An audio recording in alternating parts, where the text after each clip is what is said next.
ens agradaria que hi hagués més responsabilitat i és per això que volem fer una apel·lació a que les forces polítiques no es tirin pel cap les propostes de cadascú en matèria d'autogovern, perquè creiem que estem assistint a un espectacle que no ens el mereixem, que el país no se'l mereix.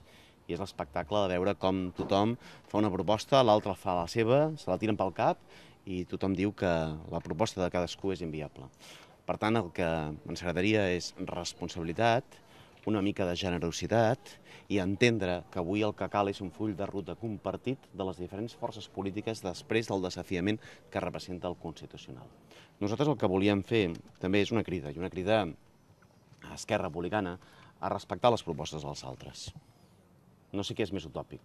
Plantejar un referèndum al 2011 ja de forma immediata, en tot o res, sabent que això segurament al 2011 s'agrega al país, no sé si és utòpic, però a més d'utòpic el que fa és partir el país.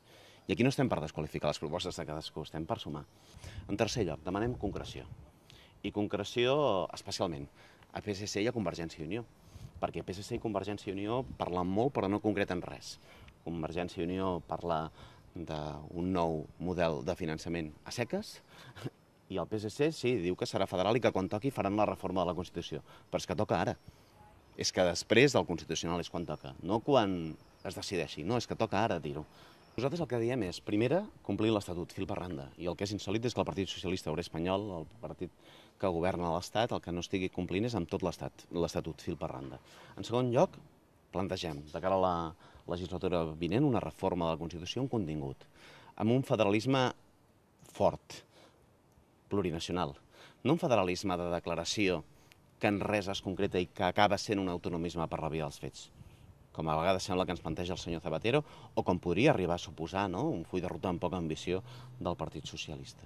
I en tercer lloc, si això es bloqueja, òbviament aquest federalisme del dret a decidir, un federalisme del dret a decidir que es concreta, òbviament, amb una consulta, no un referèndum de blancs i negres, i una consulta on hi ha diferents opcions i intentem canviar les coses.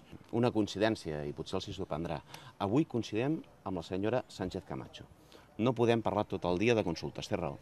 Hem de parlar d'economia, de les propostes que venen de la dreta del PP o de propostes de dretes liderades per Rodríguez Zapatero. I també hem de parlar de corrupció.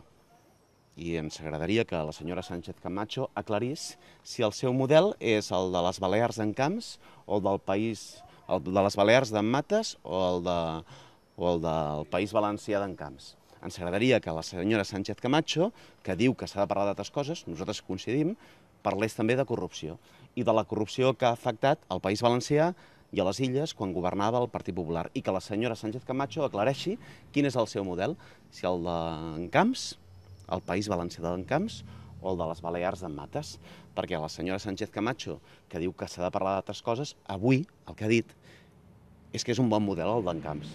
La València d'en Camps, la València corrupta d'en Camps per la senyora Sánchez Camacho és un bon model.